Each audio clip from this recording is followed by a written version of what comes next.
ಸೋತ ಜಾಗದಲ್ಲೇ ಗೆಲ್ಲಬೇಕು. ಅವಮಾನಿಸಿದವರ ಮುಂದೆ ತಲೆ ಎತ್ತಿ ಬದುಕಬೇಕು. ಪ್ರತಿಯೊಬ್ಬರಿಗೂ ಸಮಯ ಬಂದೇ ಬರುತ್ತದೆ. ತಂದೆ ಎಂತಹ ಮನುಷ್ಯ ಅಂದ್ರೆ ಇಡೀ ಪ್ರಪಂಚದ ಒತ್ತಡವನ್ನು ಮನಸ್ಸಿನಲ್ಲಿಟ್ಕೊಂಡು ಹೃದಯದಲ್ಲಿ ಮಕ್ಕಳ ಭವಿಷ್ಯದ ಬಗ್ಗೆ ಪ್ರತಿ ಕ್ಷಣವೂ ಚಿಂತಿಸ್ತಾನೆ. ನಾನು ನನ್ನದು ಅಂತ ಎಷ್ಟೇ ಹಾರಾಟ ಮಾಡಿದ್ರು ನಿನ್ನ ಪಾಲಿನದು ಎಷ್ಟು ಅಂತ ಭಗವಂತ ಬರೆದಿರ್ತಾನೆ. ಅಷ್ಟೇ ಸಿಗೋದು. ಕಣ್ಣು ನಕ್ಕರು ಒದ್ದೆ ಆಗುತ್ತೆ, ಅತ್ತರು ಒದ್ದೆ ಆಗುತ್ತೆ. ಆದ್ರೆ ನಗಿಸಿದವರು 4 ದಿನ ನೆನಪಿನಲ್ಲಿದ್ರೆ, ನೋಯಿಸಿದವರು ಜೀವನವಿಡೀ ನೆನಪಿನಲ್ಲಿರ್ತಾರೆ.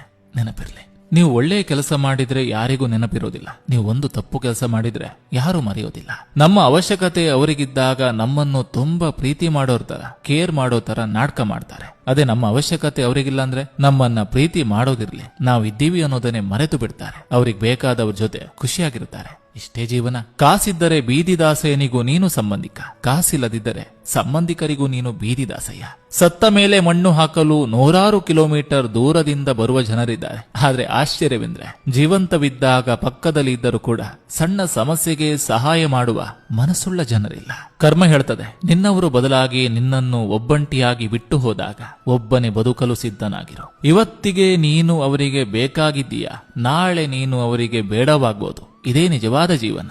ಅನ್ನ ಹಾಕಿದ ಮನೆ, ಗೊಬ್ಬರ ಹಾಕಿದ ಹೊಲ ಎಂದಿಗೂ ಹಾಳಾಗೋದಿಲ್ಲ. ಹಣಕ್ಕೆ ಮರ್ಯಾದೆ ಕೊಡಬೇಕು, ಆದ್ರೆ ಹಣಕ್ಕಾಗಿ ಮರ್ಯಾದೆ ಬಿಡಬಾರ್ದು. ಸೋತ ಜಾಗದಲ್ಲೇ ಗೆಲ್ಲಬೇಕು. ಅವಮಾನಿಸಿದವರ ಮುಂದೆ ತಲೆ ಎತ್ತಿ ಬದುಕಬೇಕು.